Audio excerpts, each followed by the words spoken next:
कि वो हमको रोजगार नहीं देना चाहता है और हमको अपराधी बनाकर छोड़ना चाहता है। यही शुरुआत है बड़वानी। हमारे बेरोजगार युवा साथी अगर आंदोलन करते हैं तो एफआईआर करते हैं। चेतन भाई ने जैसे बताया कि हम कलम लेके घूम रहे हैं, तो क्या कुछ और लेके घूमने के लिए मजबूर करना चाहते हो? क्या चाहते हो? मनसा क्या है तुम्हारी? मंसूबे क्या है तुम्हारे? बता दीजिए। और आप सबको मैं कहना चाहता हूँ युवा साथियों, मेरे भाइयों, आपको डरने की आवश्यकता नहीं है। मैं सब जगह बोलता हूँ, अभी भी बोल रहा हूँ कि हमारे राज्य में डरने वाला खून है, डरने वाला खून नहीं है। मुझ पर भी आप एफआईआर दर्ज, मुझ पर भी आप एफआईआर दर्ज है, लेकिन मुझे खुशी इस बात की है कि मैंने समाज के लिए आंदोलन किया, इसलिए मुझ पर एफआईआर दर्ज है, इसलिए मुझे खुशी होती है। सुमेर भाई का परसों के दिन फोन आया, पीतमपुर से आ रहे थे, बोले भाई हम पे एफआईआर होंगे। मैं खूब हंसा, आया लाइन पे आया तो मैंने हंसमत बोले, मैंने कहा कई बात नहीं। कौन कौन बोले 4-5 धारा लगा दो। मैंने कहा ठीक है लगा दो, निपट लेंगे अभी। और सुमेर भाई, संदीप भाई, जितने भी हमारे साथी लोग हैं, मैं उनको दिल से सल्यूट करता हूं कि आपने हमारे बेरोजगार युवाओं की आवाज उठाई।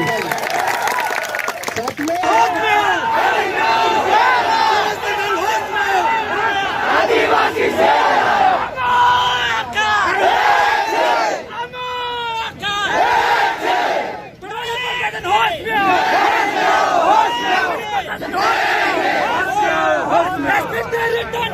नहीं चलेगी, नहीं चलेगी, नहीं चलेगी, नहीं चलेगी, नहीं चलेगी, नहीं चलेगी, नहीं चलेगी। होश आओ, होश आओ, होश आओ, होश आओ। जिएंगे, जिएंगे,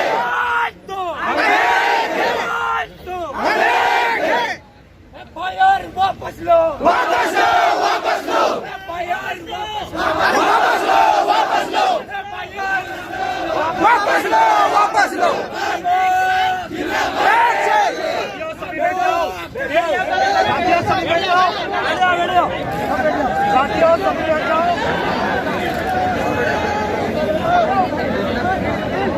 सभी लोग बैठ जाइए, जो थोड़ा खड़े हो वहीं बैठ जाइए। हेलो, अभी फिलहाल रास्ता छोड़ देना, रास्ता छोड़ देना बेटो।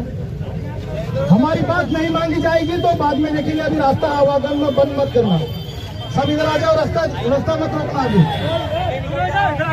आगे आगे बस बैठ जाओ, आगे आगे होके बैठ जाओ। वहीं बैठ जाओ,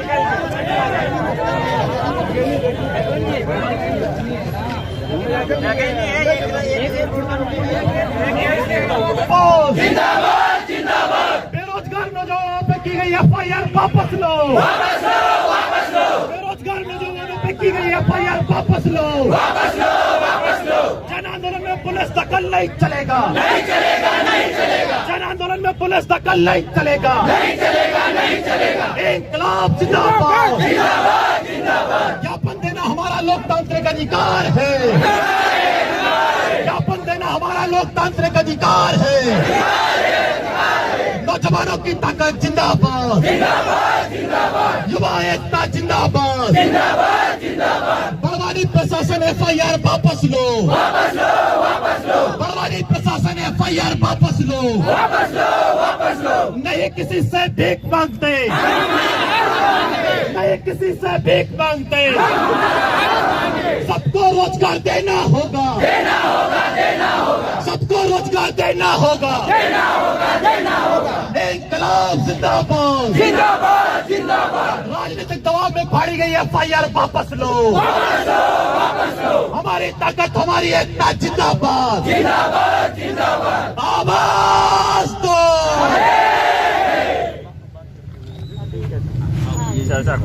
सर, आपके पास हम आए हैं और पिछले दिनों भी आए थे। पूरे अनुशासित ढंग से हमने आपके समक्ष एक ज्ञापन रखा था माननीय एसडीएम के साहब के सामने, और हम अपनी भूमिका बता रहे हैं कि जिस तरीके से ये प्रदेश का बेरोजगार जो नौजवान है, पिछले सर 4 साल से वैकेंसी नहीं आई है, और आप भी अपने परिवारों में भी ये बेरोजगारी की समस्या महसूस कर रहे होंगे सर। और आज मध्य प्रदेश के अंदर सबसे ज्यादा दबाव में पुलिस विभाग काम कर रहा है, क्योंकि केवल 90,000 पद खाली पड़ा है, सरकार भर नहीं रही है। इस मांग को लेकर माननीय एसडीएम महोदय के पास हम लोग ज्ञापन लेकर गए थे, लेकिन हमें पता चला कि बाद में उन्होंने हमारे ऊपर कार्रवाई की है। हम आपसे चाहते हैं कि कार्रवाई आप वापस लें, क्योंकि हम पूरे अनुशासित ढंग से पूरी अपनी जायज मांगों को लेकर कानूनी दायरे में हम लोग आपके पास आए थे निवेदन करने के लिए। और आज भी ये बेरोजगार नौजवान अपनी पीड़ा और दुख लेकर आपके बीच में आया है, उम्मीद लेकर कि आप एक सकारात्मक जवाब हमको देंगे।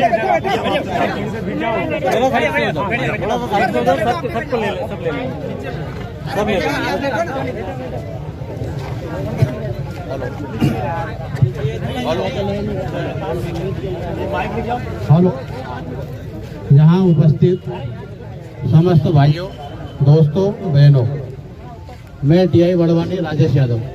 मैंने आपकी बात सुनी और निश्चित रूप से मैं भी आपके बीच से हूँ। कभी मैं भी स्टूडेंट रहा, बेरोजगार भी रहा, और इसी प्रकार से जो समस्याएं आप लेके जाते हैं मैं भी जाता रहा। अब जो आपने बात रखी कि हम एक लोकतांत्रिक तरीके से ज्ञापन देने का हमारा अधिकार है, तो दोस्तों मैं बताना चाहता हूं कि हमारा देश एक लोकतांत्रिक देश है, जैसा आपने बोला, और संविधान आदरणीय बाबा साहब भीमराव अंबेडकर जी के द्वारा जो संविधान बनाया गया है, जो कानून बनाया गया है, वो सर्वमान्य है। उसका पालन करना और करवाना मेरी ड्यूटी है। अभी जो आप पे एफआईआर हुई है, तो उसके संबंध में ये स्पष्ट है कि माननीय कलेक्टर साहब ने 16 जून को एक आदेश निकाला था, और उसमें स्पष्ट लिखा था कि पहला ही बिंदु है कि यहाँ पे किसी भी प्रकार का कोई रैली जुलूस बिगैर अनुमति के नहीं होंगे। और माननीय कलेक्टर साहब का जो आदेश था उसका उल्लंघन होना पाया गया। क्योंकि मैं विधि द्वारा आबद्ध हूँ, संविधान का पालन करना और करवाना मेरा ड्यूटी है, इसीलिए वो एफआईआर दर्ज की गई थी। अब बात ये है कि आप पे एफआईआर गलत हुई है, आप बेरोजगार है, तो इस संबंध में जो भी तथ्य है उसका पूरा परीक्षण किया जाएगा, और उसमें ऐसा लगता है कि गलत लोगों पे एफआईआर हुई है जो है, तो जो साक्ष्य है, तथ्य है, उसके आधार पर फिर उसमें आगे निर्णय लिया जाएगा। और इस संबंध में एसपी साहब को भी अवगत कराया जाएगा। क्योंकि देखिए, हम और आप कोई अलग नहीं है। जैसा मेरे परिवार में भाई है, बहन है, और भी लोग हैं, वो भी आपके जैसे हैं, कहीं ना कहीं बेरोजगार है, और मैं भी एक इंसान हूँ। आज वर्दी जरूर पहना हूँ, इसलिए आपसे थोड़ा सा अलग लगता है, लेकिन मेरी भावनाएं, जो संवेदना है, वो आपके जैसी है। तो यदि आपको ऐसा लग रहा है कि आपके साथ गलत हुआ है और गलत एफआईआर हुई है, तो उसमें जो भी चीजें हैं उसको पूरा परीक्षण किया जाएगा, और उसके बाद ही उसमें निर्णय लिया जाएगा। और दूसरा ये है कि ठीक है, आप स्टूडेंट हैं, स्टूडेंट जो होते हैं वो एक, या जो बेरोजगार है, कहीं ना कहीं स्टूडेंट के बाद आप रोजगार की तलाश में है, तो स्टूडेंट की सबसे पहली पहचान तो ये होती है कि वो अनुशासन में रहे। और किसी ने कहा भी कि अनुशासन ही देश को महान बनाता है, सबसे पहला तो अनुशासन होना चाहिए। तो दोस्तों, मेरा आपसे यही अनुरोध है, निश्चित रूप से आज मैं खड़ा हूँ, आप भी मेरे जैसे कहीं ना कहीं वर्दी पहनेंगे और मुझसे बड़ी पोस्ट हासिल करेंगे, इसमें कोई शक नहीं है। तो उस समय आपको भी हो सकता है ये परिस्थितियां जब आएगी, तो लेकिन अनुशासन, कानून, उसका पालन करना भारतीय नागरिक की जिम्मेदारी है। मैंने सुमेर सिंह जो बड़ोले जी है, मेरे पास आए थे, इन्होंने बात की थी, और मैंने भी इनको सहयोग का ही आश्वासन दिया था कि ठीक है कि आप ऐसा काम करना कि कानून का पालन भी हो जाए और आपकी बात भी रह जाए। उसके बाद जो हुआ, अब उसमें बोलना नहीं चाहता, कई लोग ऐसे थे जो उस समय मास्क भी नहीं लगाया, जो रैली आप देख रहे हैं, और एक लंबी रैली थी। उस रैली को आप चाहते तो एजे के थाने के वहां खड़ा होके और वहां तक भी जाते, तो भी आपकी बात जहां तक आपको पहुंचाना है, वो निश्चित रूप से वो बात वहां पहुंचती। ठीक है सर, अब हम बोलेंगे आपने। हाँ ठीक है, हाँ ठीक है, ओके, आपने हमारा टाइम खत्म किया, तो मैं यही रखना चाहता हूँ। तो आखिरी में यही है कि आप सब समाज के अंग हैं, और देश के विकास में, उन्नति में आपकी भी अहम भूमिका है, और इसलिए कोई हमारा आपसे कोई वो नहीं है। हम हमेशा आपके हित की बात करते हैं। जब भी आप लोग हमारे पास आते हैं, चाहे सुमेर भाई आए या संदीप भाई, हम उनको सही राय देते हैं कि भाई इस प्रकार से आप कर लीजिए। आप कहीं ना कहीं ज्यादा यदि कुछ उल्लंघन होता है तो हम कानून से बंधे हुए मजबूर है। तो जो भी आपकी कार्रवाई हुई, यदि आप पे गलत कार्रवाई हुई है, आप कह रहे हैं, तो उसका पूरा तथ्यों का परीक्षण किया जाएगा। परीक्षण उपरांत उसमें एसपी साहब को भी अवगत करा के वैधानिक कार्रवाई हम अमल में लाएंगे। लेकिन आपसे अनुरोध है कि आप कोई भी काम करें तो उसको थोड़ा सा अनुशासन ढंग से करते कि अभी आप आए, इतने लोग हो गए, अब ये रोड जाम हुआ, सब चीज देख रहे हैं लोग। आप चाहते तो 8-10 लोग भी आ सकते थे, भले आप वहाँ बैठे थे 8-10 लोग भी आपकी जो बात है भाई, जो वाणी है, संवाद है, वो 8 लोग भी कर सकते हैं, लेकिन आप इतना यहाँ उचित नहीं है कि आप इतना है। ठीक है, धन्यवाद। बहुत बहुत धन्यवाद सर। आपने पहले ही बाबा साहब का नाम लिया, संविधान का नाम लिया, हमको अच्छा लगा सर। मैं आपसे पूछना चाहता हूँ, बड़वानी अनुसूचित क्षेत्र है? अनुसूचित क्षेत्र है ये बड़वानी? सर आपने संविधान पढ़ा होगा, मैं आपके नॉलेज के लिए बताना चाहता हूँ, या आप उस बात को बोलना नहीं चाहते, मैं बोलना चाहता हूँ कि अनुसूचित क्षेत्र में आदिवासियों पर सीआरपीसी और आईपीसी की धारा लागू नहीं होती है। आपने हमारे जो बेरोजगार युवा साथी है उन पे जो एफआईआर हुई है, वह एफआईआर कौन से कानून के तहत, कौन से नियम के तहत की, ये हम आपसे जानने आए हैं। दूसरा, आपने कहा कि आप 5 लोग भी आते हैं तो आपकी बात हो जाती। हमारे कुछ लोग गए थे, उनके साथ क्या किया, इसीलिए इतने लोग आए। सर हमको मजा नहीं आ रहा यहाँ पर बैठने के लिए। हमारे भाइयों पर आपने ऐसे मुकदमे दायर कर दिए जिसे उन्होंने बहुत बड़ा अपराध कायम कर दिया है। सर आपको मैं कहना चाहता हूँ, जब से आपकी पोस्टिंग हुई है, कई राजनीतिक दलों ने भी कई नियम कानूनों का उल्लंघन किया है, लेकिन आप लोगों ने उन पर कार्रवाई नहीं की है। ये मैं सीधा आपको, आप पुलिस प्रशासन पे ब्लेम लगा रहा हूँ, सवाल सीधा खड़ा कर रहा हूँ कि आप उन पे कार्रवाई नहीं करते हो। क्या कोरोना गाइडलाइन का उल्लंघन सिर्फ छात्रों ने किया? ऐसा नहीं है सर। उस दिन बताया जा रहा है कि एक राजनीतिक दल का भी कार्यक्रम था, लेकिन आपने उस राजनीतिक दल के कार्यकर्ताओं पे, उन नेताओं पे आपने एफआईआर नहीं की। क्यों नहीं की? दूसरा सर, आदिवासी क्षेत्रों में आप शासन को लिखिए ना, बोलिए ना कि आदिवासी समाज का बेरोजगार युवा हमारे पास ज्ञापन ले लेके आ रहा है, आप नोटशीट क्यों नहीं चलाते हो? क्यों हम पे एफआईआर करा रहे हो? क्यों हमको अपराधी बना रहे हो? आप बोलते हैं पढ़ो पढ़ो, अरे डिग्रियां क्या हम पेटी में रखी, क्या उससे दूध निकालेंगे? दूध नहीं देती है डिग्री से। मैं आपको पूछना चाहता हूं कि आपने इन लड़कों पे कौन से नियम के तहत एफआईआर दर्ज की? आप मुझे हमको बता दे, वो नियम हमको बता दे, हम यहाँ से उठ के चले जाएंगे। क्या शुभ नाम क्या है आपका? महेंद्र कन्नौज सर। अच्छा, महेंद्र कन्नौज जी, धार से हो आप? ठीक है कन्नौज जी, आपने अच्छी बात बताई। क्या हो गया? अच्छा ठीक है, महेंद्र कन्नौज जी जो है, इन्होंने अच्छी बात रखी। देखिए, जो एफआईआर होता है सीआरपीसी 154 में एफआईआर का प्रोविजन है, उसके तहत जो है एफआईआर हुई है। अब दूसरी 5वीं अनुसूची की बात, हाँ, जो आप 5वीं और 6ठी अनुसूची बात कर रहे हैं, जिसमें संविधान में लिखा बाबा साहब, आपने उनको सम्मान नहीं, दिया। मैं बाबा साहब का मैं भी सम्मान करता हूँ, और आज उनकी वजह से ही हम लोग यहाँ व्यवस्थित हैं। ठीक, तो जो संविधान की 5वीं और 6ठी अनुसूची है, जिसमें अनुसूचित क्षेत्र है, उनको विशेष प्रावधान किए गए हैं। तो यदि आपका कहना है कि भाई वो सूची यहाँ लागू है और उसके अनुसार एफआईआर नहीं होना है, हम नहीं कह रहे सर, संविधान कह रहा है, हम नहीं कह रहे, संविधान कह रहा है। तो अभी मैंने एक बात बोली थी कि सभी तथ्यों का परीक्षण किया जाएगा। परीक्षण उपरांत यदि उसमें ऐसा है, एसपी साहब को अवगत करा के उसमें विधि अनुसार संवैधानिक कार्रवाई की जाएगी। ये मैं आपको बता चुका हूँ। ठीक है, एक और सवाल है, एसपी साहब को यही बुला लेते हैं। एक और सवाल है, हमारा ग्रामीण क्षेत्र का कोई व्यक्ति थाने में एफआईआर के लिए आता है, रिपोर्ट के लिए आता है, तो एक तो उसको 10-12 दिन दौड़ाया जाता है, उसके बाद बोलते हैं परीक्षण किया जाएगा। तो सर, मैं आपको, इतनी क्या जल्दी थी कि बिना परीक्षण किए आपने एफआईआर दर्ज कर ली? इतनी क्या दबाव था आप पे? इतना क्या अर्जेंट था? उन्होंने कौन से नियम का उन्होंने उल्लंघन किया? परीक्षण करते, जैसा आप बता रहे हो, आपने तुरंत एफआईआर दर्ज कर ली, आपने तुरंत उन पे धारा लगा दी।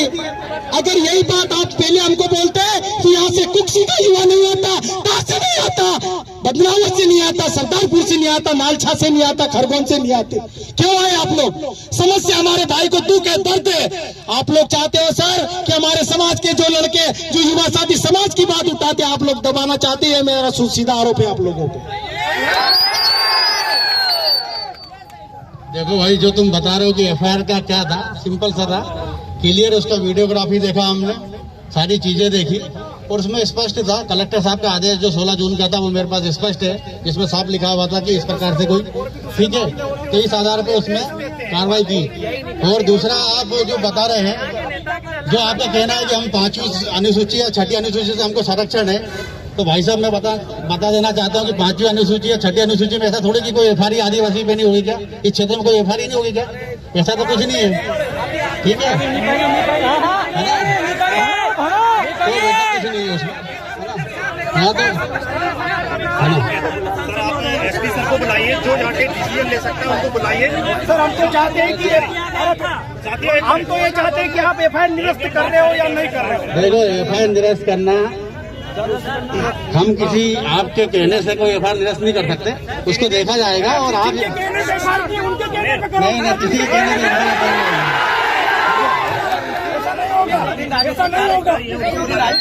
मैं आपको बता चुका हूँ, आपका जो आवेदन है या आप बात कहना चाहते हैं, आप हमारी अरे हम भी आपका सम्मान करते हैं सर, हाथ जोड़ के आपका सम्मान करते हैं, लेकिन आपका हम भी आपका सम्मान करते हैं। हमारे जो तरीका है वो अच्छी बात नहीं है सर।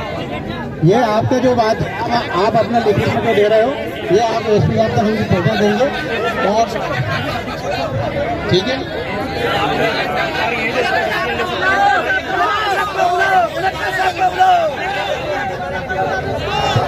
चलो सक्षम अधिकारी तो मैं डिसीजन ले सकता हूँ, बोलिए आप। नहीं तो हाँ, वो एफआईआर का मैंने आपको बता दिया, पूरे तथ्यों का परीक्षण किया जाएगा तो ही वापस होगी। मैं खुद ही सक्षम अधिकारी हूँ, थाना प्रभारी हूँ, मैं वो सक्षम हूँ।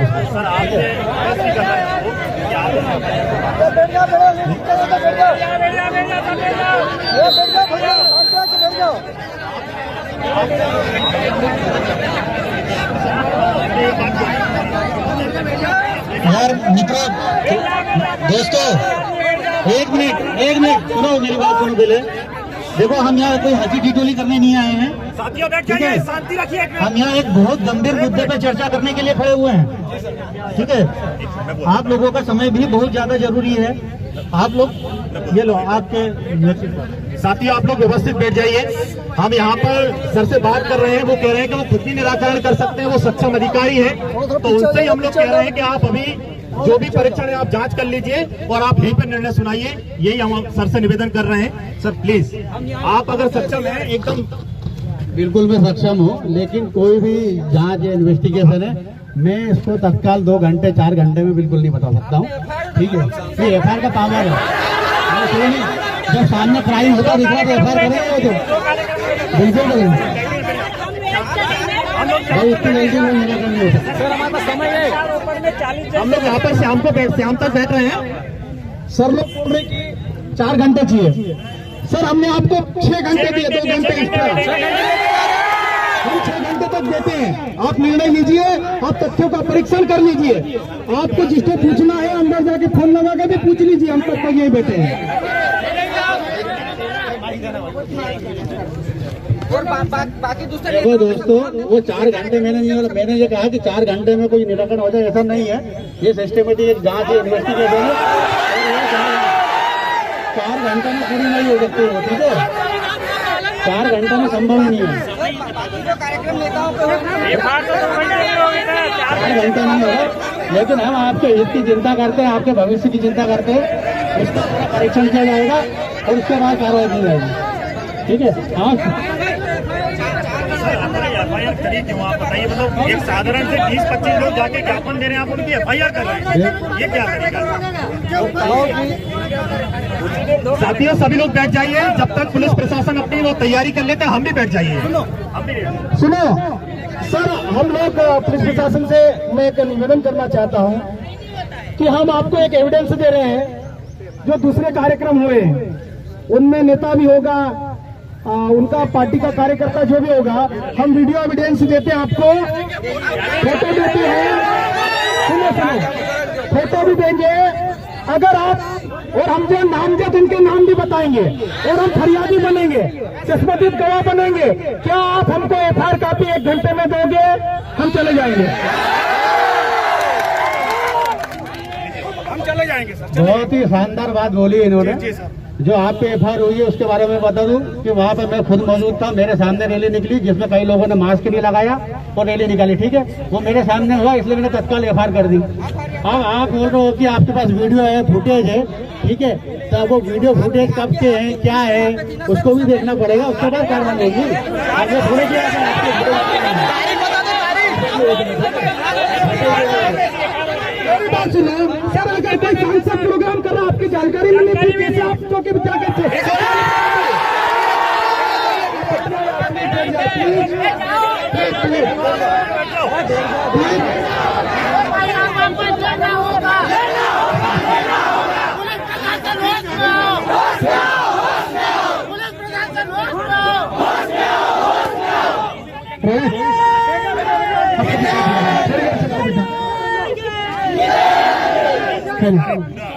देखो सर, पक्षपात भेदभाव ये सब नहीं चलेगा। आप किसी दीदी के कहने पे, किसी दादा के कहने पे, किसी भैया के कहने पे हम पे एफआईआर करोगे, हम लोग सहन करने वाले नहीं हैं।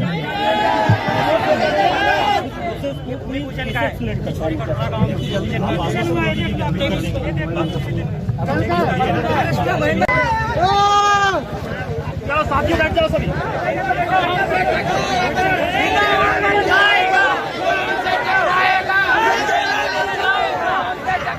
अरे बैठ जाओ, अरे नीचे बैठ जाओ, अरे नीचे बैठ जाओ, इधर आओ, नीचे बैठ जाओ, नीचे बैठ जाओ, अरे नीचे बैठ जाओ, नीचे बैठ जाओ। अरे बात भी सुन। हमारा जो आंदोलन था वो सफल हो गया है। हमारे लड़कों पे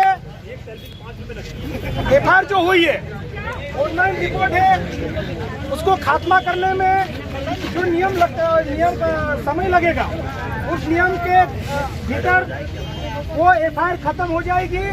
न हमारे लड़कों पे न उनको नोटिस दिया जाएगा, न उनको पुलिस परेशान करेगी और न उनकी जमानत कराना पड़ेगी। सारा साहब ने आश्वासन दिया है और हम उसे मतलब वो चीज हो जाएगी। उन्होंने हमको आश्वासन, सारे लोग साथ में थे, तो निर्णय ये हुआ है कि आप जो लोग जहाँ से भी आए थे, समाज हित में आए थे, तो हमारी जीत साथ हो गई।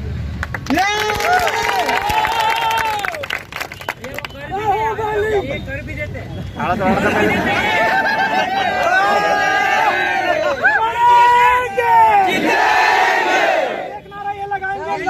जीते हैं, करवा देते, इसलिए बोल रहा मैन भैया आपको।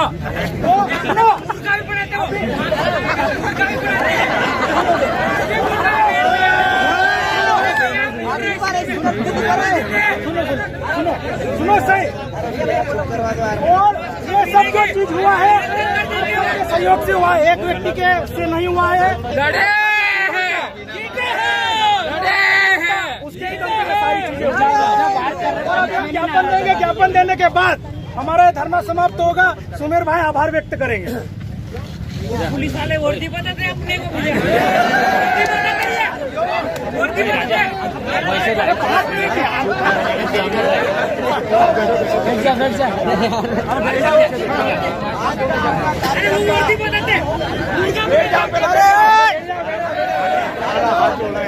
आप जो आए हैं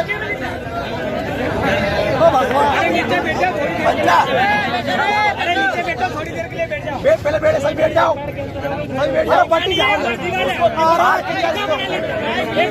अरे मत आए जरा कुमारी यार, हक अधिकार की लड़ाई के लिए आए थे और आज हमारी उसकी जीत हुई। साथियों, हमने कल भी कहा था और पहले भी कहा था कि रोजगार मांगना कोई गुनाह नहीं है, भर्तियां मांगना कोई गुनाह नहीं है। तो साथियों, प्रशासन ने भी कह दिया है कि तुम्हारा कोई गुनाह नहीं है। तो साथियों,